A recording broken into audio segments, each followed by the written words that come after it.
Hello everyone, आप सब कैसे हैं। मैं उम्मीद करता हूं कि बहुत अच्छे होंगे और अपनी पढ़ाई को बहुत अच्छे से कर रहे होंगे। मैं Akash Kumar Bhadana ICT virtual classroom में आपका बहुत बहुत स्वागत करता हूं मेरे प्यारे बच्चों। जैसा आपको पता है कि हमारी आपका 10th क्लास है और 10th क्लास में हम लोग देख रहे हैं भारत और समकालीन विश्व, हमारी नई पुस्तक है। आप लोग थोड़ा सा ध्यान दीजिए, भारत और समकालीन विश्व के विषय में पढ़ेंगे और उसी में सबसे पहला जो हमारा चैप्टर होने वाला है, देखिए इसमें क्या है, इसमें खंड है और खंड में चैप्टर है। जैसे पहला चैप्टर है यूरोप में राष्ट्रवाद, तो यूरोप में राष्ट्रवाद के भी कुछ आपके सब चैप्टर दिए हुए हैं। तो हमको मेन चैप्टर के साथ हमको सब चैप्टर भी आपका पढ़ने हैं। क्या पढ़ने हैं आपको? सब चैप्टर भी पढ़ने हैं और उनको ध्यान रखना है कि मेन चैप्टर कौन सा है और सब चैप्टर कौन सा है। क्लियर है? तो मेन चैप्टर हो जाएगा, नंबर 1 आएगा यूरोप में राष्ट्रवाद का उदय, यानी कि जो आपका यूरोप है, इस यूरोप में राष्ट्रवाद आया कैसे। आज देखते हैं कि यूरोप में कि जो आपके देश हैं वो विश्व के आपका देशों से बहुत अधिक थे, बहुत अधिक आगे रहे हैं। वर्तमान समय में आप देखें उनकी क्या परिपाटी आपको बहुत अच्छे से आपको देखने के लिए मिलेगी। और यूरोप का ही एक देश रहा है आपका लंदन, इंग्लैंड, जिसकी कैपिटल क्या थी? लंदन। और आप सोच के देखिए ब्रिटिशर लोगों ने कितने देशों पर राज करा है, ये आप अच्छी तरह जानते हैं। कहाँ का देश था? ये भी यूरोप का देश था, यूरोप महाद्वीप का। और मानते हैं कि विज्ञानवाद, तर्कवाद और नई नई आधुनिकीकरण आपका चीजों को एक्सेप्ट करने के लिए, मॉडर्नाइज चीजों को अगर किसी ने एक्सेप्ट किया है किसी के समाज ने, तो यूरोप का समाज इसका अग्रदूत है। तो इन सब विषय में हम लोग पढ़ेंगे। सबसे पहले आप एक इमेज हमको दी गई है, आप इसको ध्यान रखिए और गौर करके इसको एक बार अच्छे से देख लीजिए। अब हम इससे आगे बढ़ेंगे और गौर करके जो है इन सारी चीजों को हम लोग आपका देखेंगे। क्लियर है मेरे प्यारे बच्चों? अब देखिए, जैसा इसमें पहला दिखाया गया है, सबसे पहले देखिए एक इमेज हमको दिखाई गई है। यीशु मसीह को इसमें दिखाया गया है, मूर्ति को दिखाया गया है, लोग विद्रोह कर रहे हैं और कितनी लंबी लाइन है, कतार में लोग आ रहे हैं। आप इस इमेज को देखोगे तो लिखेगा फेडरल फ्रिंक्सरयू ने विश्वव्यापी प्रजातांत्रिक और सामाजिक गणराज्य का सपना राष्ट्र के बीच समझी। कि कैसे एक फेडरिक तारयू हैं, वो क्या करें, उन्होंने एक चित्र बनाया है और इसमें दिखाया कि लोग प्रजातंत्र और सामाजिक गणराज्य का सपना लेकर राष्ट्र के बीच कैसे संधि हुई है, इसको उन्होंने एक्सप्लेन किया है। लेकिन आप लोग उनको ध्यान रख के चलिए, आप उनको पढ़ के चलिए, ठीक है? ध्यान रखते हुए चलना है। कह रहे हैं कि 1848 में फ्रांसीसी आपके कलाकार फेडरिक तारयू ने 4 मित्रों की एक श्रृंखला बनाई थी। 4 चित्रों की क्या बनाई उन्होंने? एक आपका श्रृंखला बनाई। कब बनाई थी? 1948 में। इसमें इनमें उसने सपने का एक संसार रचा जो उसके शब्दों में जनतांत्रिक और सामाजिक गणतंत्र से मिलने वाला था। क्या था? एक उनकी अपनी कल्पना थी, अपना विजन था। और वो क्या था विजन? ध्यान दीजिए कि एक उन्होंने अपने सपने में एक आपका संसार आपका रचा और वो संचार था कि जनतांत्रिक सामाजिक गणतंत्रों का, यानी कि उनके मन में, उनके सपने में एक ऐसे समाज की परिकल्पना वो कर रहे थे जहां पर जनतांत्रिक हो, सामाजिक हो और गणतंत्रों का हिसाब से वहां शासन चले। तो ऐसी उन्होंने कल्पना की थी और यही कल्पना जो है आप इस चित्र में जो है देख सकते हैं। यही चित्र की वो आपकी कल्पना है, ठीक है? चलिए आगे देखते हैं। इस श्रृंखला के पहले चित्र में यूरोप और अमेरिका को लोग दिखाए गए हैं। सभी उम्र और सामाजिक वर्गों के स्त्री पुरुष एक लंबी कतार में स्वतंत्रता प्रतिमा की वंदना करते हुए जा रहे हैं। कैसे कह रहे हैं? कि सभी उम्र के लोग हैं, यानी कि छोटा बड़ा बूढ़ा बुजुर्ग हर एक आयु वर्ग का लोग है और सामाजिक वर्ग है जिसमें क्या है, स्त्री और पुरुष दोनों है। ध्यान दीजिए क्या है, स्त्री और पुरुष कैसे हैं आपके? दोनों हैं इसमें। और स्त्री और पुरुष और स्वतंत्रता की जो आपकी प्रतिमा है उसकी वंदना करते हुए देखते जा रहे हैं। ध्यान दीजिए। अब आप नीचे देखेंगे तो ये देखिए, ये इमेज आपको स्पष्ट दिखाई देगी। देख रहे हो कितनी लंबी लाइन लगी हुई है और एक किसकी वंदना कर रहे हैं? इस वाली में। ये मैं आपसे कहना चाह रहा हूं, ये मैं आपको दिखाना चाह रहा हूं, आप इसको ध्यान करिए। देख लिया इतना आपने, आगे देखिए। आपको याद होगा कि फ्रांसीसी क्रांति के दौरान कलाकार स्वतंत्रता को महिला के रूप में प्रदान किया है। अब कह रहे हैं कि जो फ्रांसीसी क्रांति है, वहां के जो आपके कलाकार थे, जो लोग इस चीज को लिख रहे थे, एक्सप्लेन कर रहे थे, उन्होंने क्या किया है, स्वतंत्रता को क्या बताया है, महिला के रूप में व्यक्त किया है। कैसे किया है, महिला के रूप में प्रदान किया है। और कह रहे हैं कि क्या है कि यहां भी आप ज्ञानोदय के मार्शल को पहचान सकते हैं, जो उसके हाथ में यानी कि जो ज्ञान का उदय की जो आपकी मशाल है, आप उसको भी क्या है, पहचान सकते हैं। अब देखिए, आप देखेंगे हाथ में क्या है, आपका मशाल है कि नहीं है, देख लीजिए। मैं एक बार फिर दिखा देता हूं, थोड़ा सा ध्यान दें आप, आपको स्पष्ट हो जाएगी जानकारी। ये देखिए, मशाल है कि नहीं है, ये मशाल है। और कैसी है, कि ज्ञान की मशाल है, आपको पता होना चाहिए। किसके सामने खड़े हैं, स्वतंत्रता की जो आपकी मूर्ति है उसके सामने प्रार्थना कर रहे हैं, और बहुत लंबी लाइन में लोग कतारों में लगे हुए हैं। क्लियर है? चलिए, जो उसके हाथ में है, और दूसरी ओर मनुष्य के अधिकारों का घोषणा पत्र है। प्रतिमा के सामने जमीन पर निरंकुश स्थानों को ध्वस्त अवशेष बिखरे हुए हैं। सरयुग ने कल्पनादर्शी में दुनिया के लोगों को अलग राष्ट्रों के समूह में बांटते हुए उनकी पहचान उनके कपड़े, राष्ट्रीय पोशाक से होती है। अब कह रहे हैं वो जिस तरह से लोगों को बांट रहे हैं, उनकी पहचान को एक स्पेशल आपका राष्ट्रीय पोशाक के रूप में है, इस तरह से उन्होंने इसको डिवाइड किया है। और कह रहे हैं कि स्वतंत्रता की मूर्ति से ही आगे इस जुलूस का नेतृत्व आपके कर रहे हैं संयुक्त राज्य अमेरिका, स्विट्जरलैंड, जो तब तक राष्ट्र राज्य बन चुके थे। फ्रांस का है, क्रांतिकारी आपके तिरंगे से पहचाना जा सकता था। क्या थे, क्रांतिकारी से आपका पहचाना जा सकता था।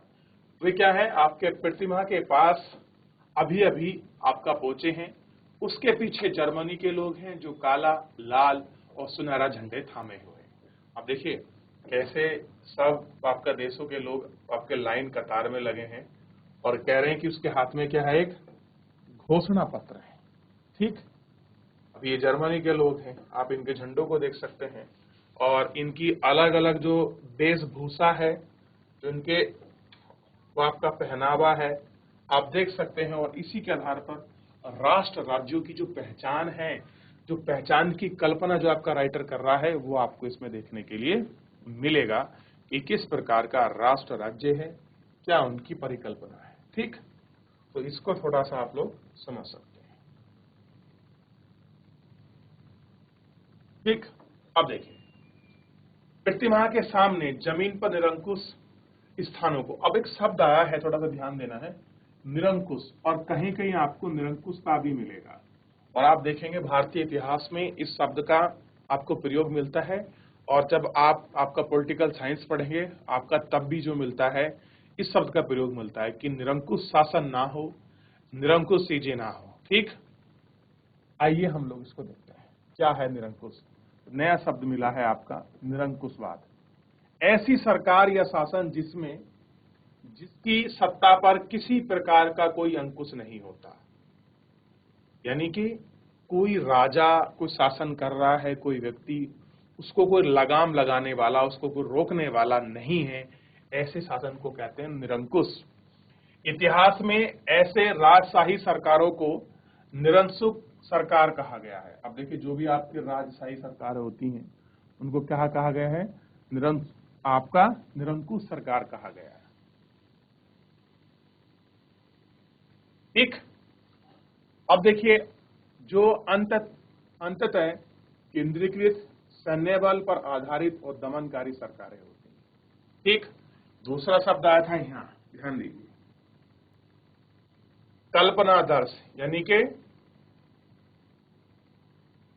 एक ऐसे समाज की कल्पना जो इतना आदर्श है कि उसका साकार होना लगभग असंभव है।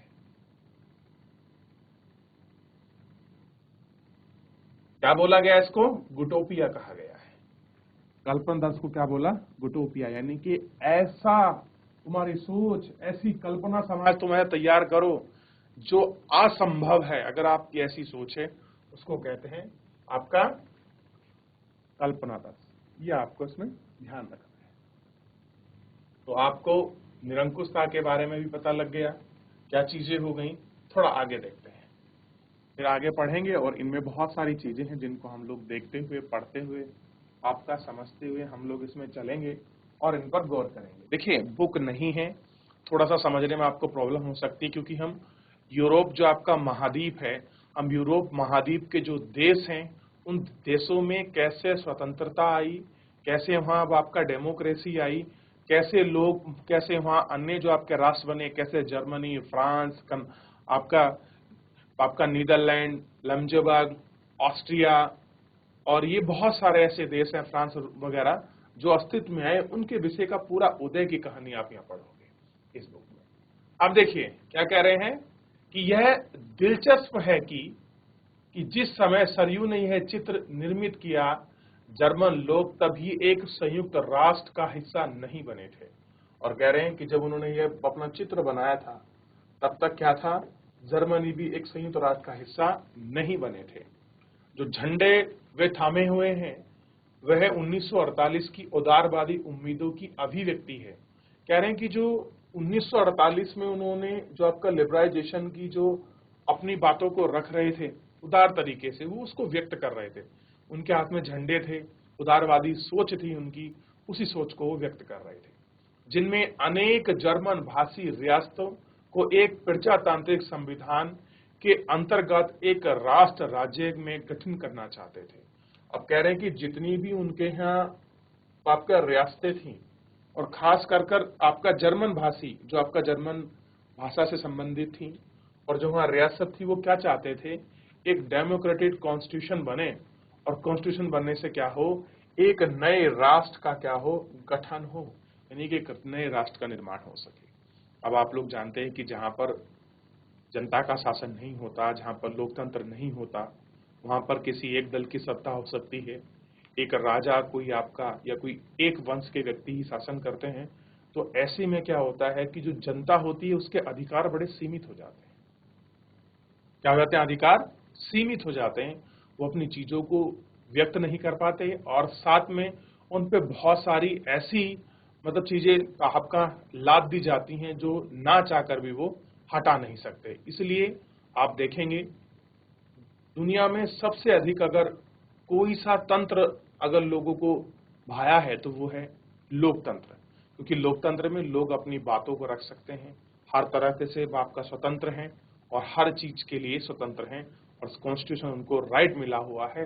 तो ऐसे ही आपका जर्मन में कह रहे हैं कि क्या हो, प्रजातांत्रिक संविधान के अंतर्गत, यानी कि एक कॉन्स्टिट्यूशन बने, और उस कॉन्स्टिट्यूशन के साथ क्या हो, एक नए राष्ट्र का निर्माण हो। जर्मन लोगों के बाद ऑस्ट्रिया, देखिए बिल्कुल जर्मन के पास में लगता हुआ ये देश है ऑस्ट्रिया, दो सिलसिलों के राजशाही। अब देखिए वहां कुछ राजशाही थे, जैसे अन्य में आपका परावद लंबार्डी में है, आपके पोलैंड में है, इंग्लैंड में है, आयरलैंड में, हंगरी, और रूस के लोग भी हैं, यानी कि और बहुत सारे लोग हैं जहां पर सिसियोलो की क्या है, आपकी राजशाही है। यानी कि ये ऐसा परिवार है, ऐसा राजशाही है जहां पर देखेंगे कई देश में इनका क्या है, राजशाही है। ऊपर स्वर्ग से ईसा मसीह और संत और फरिश्ते इस दृश्य पर अपनी नजर जमाए हुए, और राइटर क्या कह रहा है कि जो हमको दृश्य जो आपका दिखाई दे रहा है, इस पे हमारे स्वर्ग से क्या हो रहे हैं, जो यीशु मसीह हैं वो देख रहे हैं, जो भी संत हैं और जो फरिश्ते हैं वो क्या देख रहे हैं, इस दृश्य को देख रहे हैं। कौन से दृश्य को, लोग लाइन में लगे हुए हैं, झंडे पकड़े हुए हैं, अलग अलग देश के हिसाब से, अपनी संस्कृति के हिसाब से उन्होंने अपनी वेशभूषा पहने हुए हैं, और स्वतंत्रता की मूर्ति के सामने वो आपकी वंदना कर रहे हैं। ठीक, चित्रकार ने इसका इस्तेमाल दुनिया के राष्ट्र के बीच भाईचारे के रूप में प्रतीत किया है। क्या किया है, भाईचारे के रूप में प्रतीत किया है। क्योंकि देखिए आप अगर इमेज को देखोगे तो इमेज को देखकर बिल्कुल एक चीज साफ हो जाएगी कि पूरे यूरोप के लोग हैं और यूरोप में जितने भी राष्ट्र उस समय थे, जिस समय चित्र बनाया गया था, तो वो सब लोग एक ही कतार में खड़े होकर क्या कर रहे हैं, स्वतंत्रता की देवी की पूजा कर रहे हैं, जो ये सिद्ध करता है कि ये भाईचारे का प्रतीक है, जो सब एक राष्ट्र एकजुट होकर भी क्या कर रहे हैं, स्वतंत्रता और एक नए राष्ट्र राज्य के बाद के लिए कुछ कानून, नियमों और बुनियादी चीजों के विषय की वंदना कर रहे हैं। ठीक, और ये देखिए कौन देख रहा है ऊपर से यीशु मसीह देख रहे हैं, संत देख रहे हैं, फरिश्ते देख रहे हैं, आपकी परियां देख रही हैं। जिस तरह से एक राइटर क्या कर रहा है, अपनी कल्पना कर रहा है, तो उस कल्पना को आपको समझना चाहिए, पढ़ना चाहिए, देखना चाहिए। इसीलिए मैं आपको हर एक चीज ही क्या है आपको दिखा चल रहा हूं, ठीक, ताकि आप इसमें कंफ्यूज ना हो। तो फिलहाल हमने इतना पढ़ लिया है। इसमें अगर आपको लगता है कि कोई चीज ऐसी है जो आपके समझ नहीं आई है, तो मेरे प्यारे बच्चों, आप मुझसे लाइव जुड़कर चैट के माध्यम से अपनी क्वेरी को पूछ सकते हैं। एक बार चैप्टर को देख सकते हैं, फिर 30 सेकंड के बाद हम लोग दोबारा प्रारंभ करेंगे। एक बार इसको देख लीजिए, पढ़ लीजिए। इसमें कोई ऐसी चीज है जो आपको समझ नहीं आई है या कोई आप चैप्टर को अच्छे से लिंक नहीं कर पा रहे हैं, बस ध्यान रखना ये कहानी भारत की नहीं है, एशिया महाद्वीप की नहीं है, बल्कि यूरोप महाद्वीप के आपके देशों की है कि यूरोप महाद्वीप के देश कैसे आपके स्वतंत्र राष्ट्र बने और उसका एक ही अपना एक इमेज के माध्यम से फेडरिक ने उसको हमको समझाने का प्रयास किया है। तो इसको देख लीजिए, फिर आगे बढ़ जाएंगे।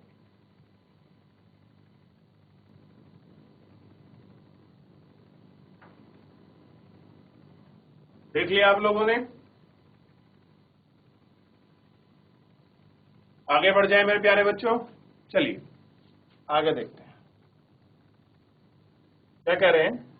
इस अध्याय में ऐसे कई विषय उठाए जाएंगे जिनका काल्पनिक अभिव्यक्त ने सरयू ने चित्र 1 में किया है। 19वीं सदी के दौरान राष्ट्रवाद की एक ऐसी ही ताकत बनकर उभरेंगे जिसने यूरोप के राजनीतिक और मानसिक जगत में भारी परिवर्तन लाया है।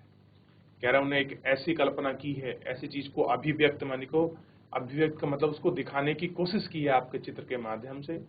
जो 90th जो आपकी सेंचुरी होगी, उस सदी में क्या होगा, एक नई ताकत बनेगी राष्ट्रवाद, और वो क्या होंगी, उन चीजों में आपको ध्यान देना चाहिए। ये होगा राजनीतिक और मानसिक जगत में क्या होगा, भारी परिवर्तन, यानी कि एक बहुत बड़ा चेंजेस आपका मिलेगा।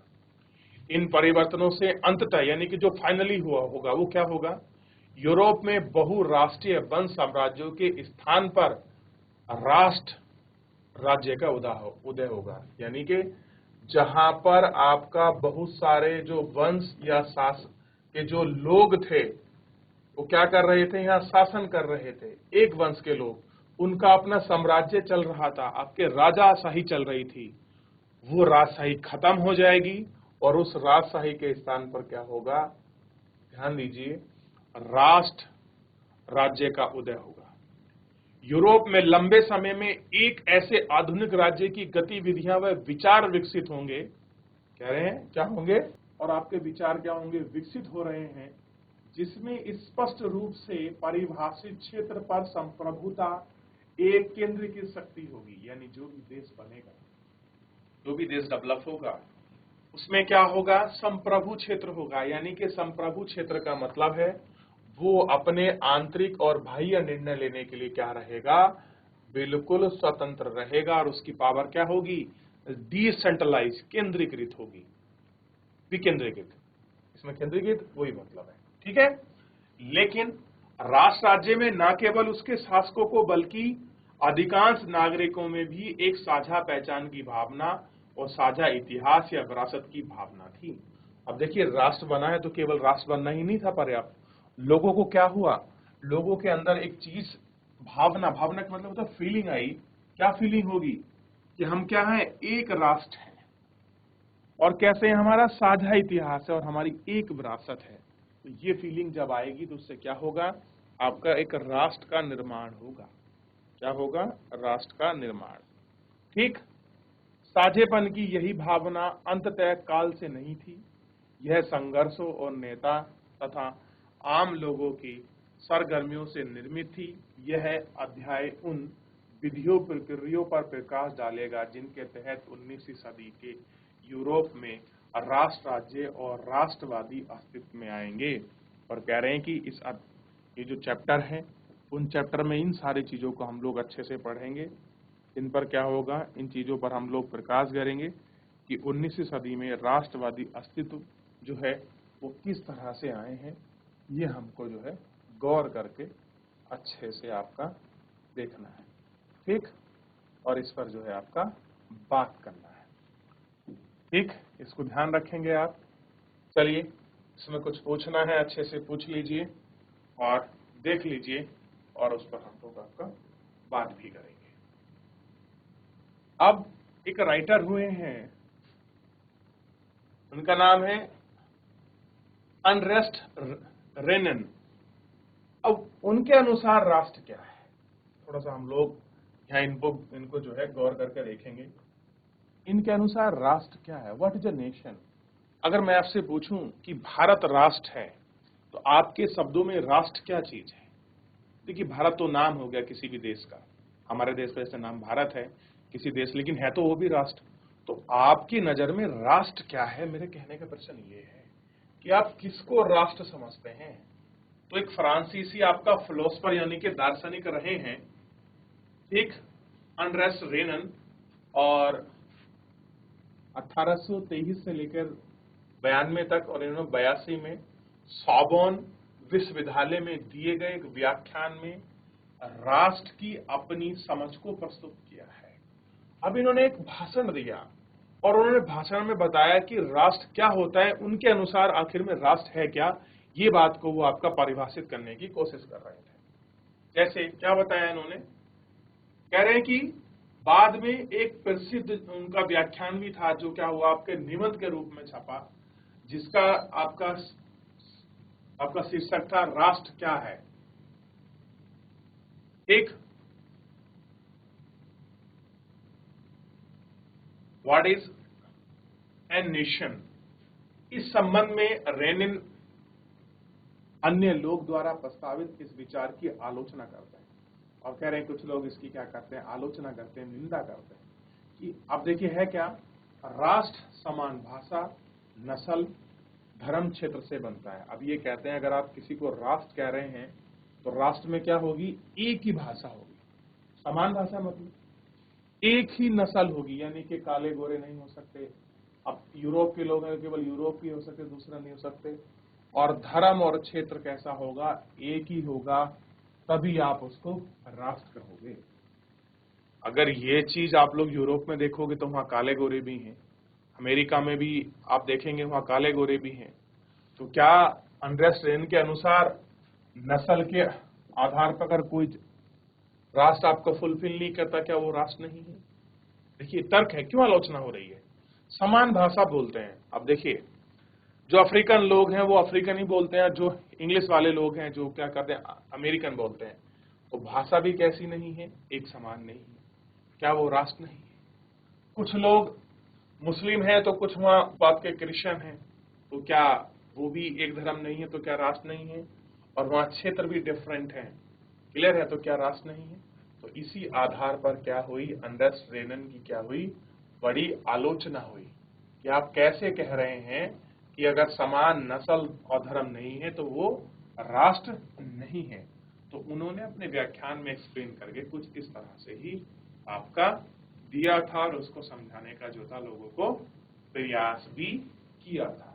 तो ये सारी चीजें थोड़ा सा आपको पता होनी चाहिए और आप उनको ध्यान दीजिए। अब देखिए, एक राष्ट्र लंबे प्रयासों, त्याग और निष्ठा का चरम बिंदु है, होता है। कह रहा है जब भी कोई राष्ट्र बनता है तो उस राष्ट्र के लिए ऐसा नहीं कि एकदम राष्ट्र बन जाता है, और बहुत लंबे प्रयास करता है, त्याग करता है, निष्ठा बांधकर फाइनली उस पॉइंट पर पहुंचता है जहां पर वो राष्ट्र कहलाए।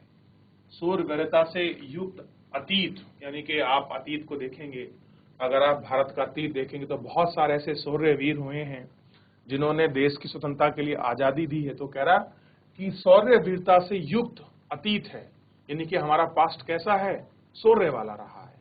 और महान पुरुषों के नाम, गौरव वह सामाजिक पूंजी है जिसका एक राष्ट्रीय विचार आधारित किया जा सकता है। क्या है? इस पर एक राष्ट्रीय विचार आधारित किया जा सकता है। अतीत के समान गौरव का होना, जो अतीत मतलब जो पास्ट है, और वो पास्ट भी कैसा हो, आपका गौरवान्वित हो, जिस पर आप गर्व महसूस करें। वर्तमान में एक समान इच्छा है, संकल्पना के साथ है, साथ मिलकर महानता काम करने में है। ऐसे काम करने की इच्छा एक जन समूह होने की ही सबसे जरूरी शर्तें हैं। अतः राष्ट्र एक बड़ी और व्यापक एकता है। राष्ट्र कैसा है? एक बड़ी और आपकी व्यापक क्या है? एकता है। उसका अस्तित्व रोजाना होने वाला जनमत, प्रांत उसके निवासी अगर सलाह के लिए जाने का किसी का अधिकार है तो वह निवासी ही है। किसी देश का विलय करने, किसी देश पर उसकी इच्छा के विरुद्ध कब्जा जमाने रखने में राष्ट्र का कोई वास्तविक दिलचस्पी नहीं होती। देखिए, कोई देश नहीं चाहता कि उस पर कोई आपका कब्जा करे या कोई ऐसी आपकी दिलचस्पी हो। राष्ट्रों का अस्तित्व होने में एक अच्छी बात है, बल्कि यह एक जरूरत भी है। उसका होना स्वतंत्रता ही गारंटी है। अगर दुनिया में केवल एक ही कानून और उसका केवल एक ही मालिक होता तो स्वतंत्रता का लोप हो जाएगा। और कह रहे हैं कि अगर सब कुछ एक ही हो जाएगा तो उससे अपनी स्वतंत्रता का क्या हो जाएगा? लोप हो जाएगा। दो शब्द मिले हैं, इनको देख लेते हैं। सबसे पहले नया शब्द है जनमत संग्रह, यानी कि एक प्रत्यक्ष मतदाता जिसके जरिए एक क्षेत्र के लोग सभी एक प्रस्ताव को स्वीकृत करें या अस्वीकृत के लिए पूछा जाए, उसको बोलते हैं जनमत संग्रह। यानी कि अगर मैं आपकी क्लास में सारे बच्चों से एक पत्र पूछूं कि क्या आज की क्लास होनी चाहिए कि नहीं होनी चाहिए, ऐसे समझिए। तो जन माने लोग, मत माने विचार, और संग्रह मतलब इकट्ठा होकर। जब आप लोग क्या करते हैं, किसी पर अपना उसको आप एक्सेप्ट करते हैं, नॉन एक्सेप्ट करते हैं, तो ऐसी कंडीशन में हम लोग उनको देखते हैं कि जनमत संग्रह है। तो उसको देखते हैं कि स्वीकार किया गया कि नहीं किया गया। चर्चा करनी है, रेन की समझ के अनुसार राष्ट्र की विशेषता संचित वितरण दें और उसके मतानुसार राष्ट्र क्यों महत्वपूर्ण है। अभी इसको पढ़ लीजिए, अभी मैंने आपको कंक्लूजन बताया है। और राष्ट्रवाद में पहला चैप्टर हम लोग पढ़ रहे हैं, सब चैप्टर है, ध्यान दीजिए आप लोग। यूरोप में राष्ट्रवाद मेन चैप्टर है, भारत और समकालीन विश्व का, और उसी में हम पहला चैप्टर पढ़ने जा रहे हैं जिसका नाम है क्या? फ्रांसीसी क्रांति और राष्ट्र का विचार। पहले हम फ्रांसीसी क्रांति को पढ़ेंगे और फ्रांसीसी क्रांति में कैसे राष्ट्र का विचार आया, उस विचार को देखें। तो अभी मेरे प्यारे बच्चों, जितना हमने पढ़ लिया है, जितना हमने देख लिया है, जितना हमने विचार किया है, अगर इसमें कोई आपका डाउट हो, कोई कमेंट्स हो या कोई चीज आपको समझ नहीं आई हो, मेरे प्यारे बच्चों आप मुझसे पूछ सकते हो। देख लीजिए, फिर आगे बढ़ जाएंगे।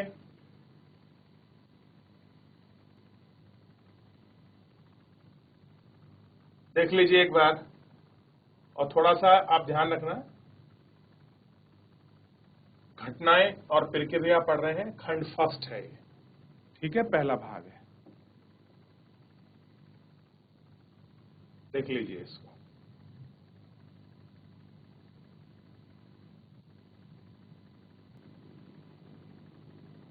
चलिए आगे बढ़ते हैं और आगे बढ़ के एक एक चीजों को हम लोग अच्छे से देख लेते हैं, ठीक है। चलिए ध्यान देंगे आप सभी।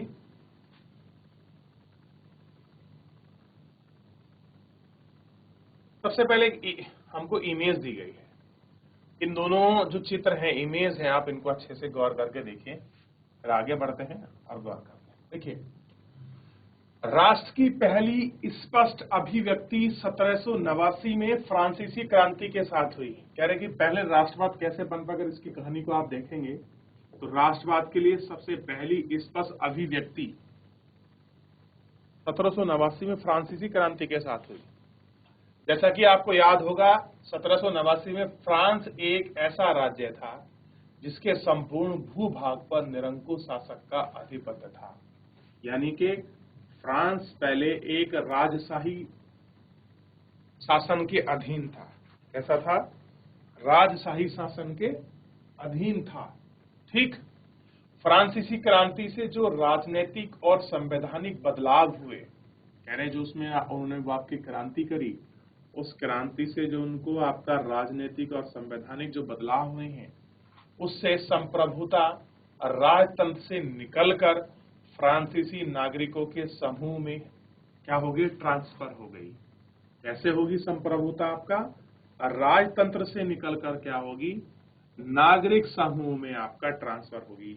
यानी कि सिंपल समझ सकते हो कि राजतंत्र से ट्रांसफर किस में हो गया, लोकतंत्र में।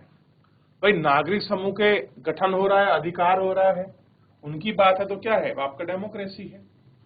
क्रांति ने घोषणा की कि अब लोग द्वारा राष्ट्र का गठन होगा और वे ही उनकी नियति तय करेगा। और क्या होगा कि अब राष्ट्र का गठन होगा और रही राष्ट्र क्या, जो राष्ट्र है यही उनकी नीति आपके निर्माताओं के तय करेंगे। क्लियर है मेरे प्यारे बच्चों? तो ये आपको ध्यान रखना था। तो आपने पूरे चैप्टर को अच्छे से देखा अभी तक जितना पढ़ रहे थे। उसका पहला सब यूनिट हम लोग प्रारंभ कर चुके हैं। ठीक, ध्यान रखना है आपको, क्या है, पहला यूनिट हम लोग इसमें प्रारंभ करते हैं, फ्रांसीसी क्रांति और राष्ट्र का विचार। तो मेरे प्यारे बच्चों, आज के लिए इतना ही, मिलते हैं नेक्स्ट लेक्चर में। तब तक अपना ध्यान रखिए, स्वस्थ रहिए, अपनी पढ़ाई को बहुत अच्छे से करते रहिए और मुझसे जुड़ने के लिए आपका बहुत बहुत धन्यवाद।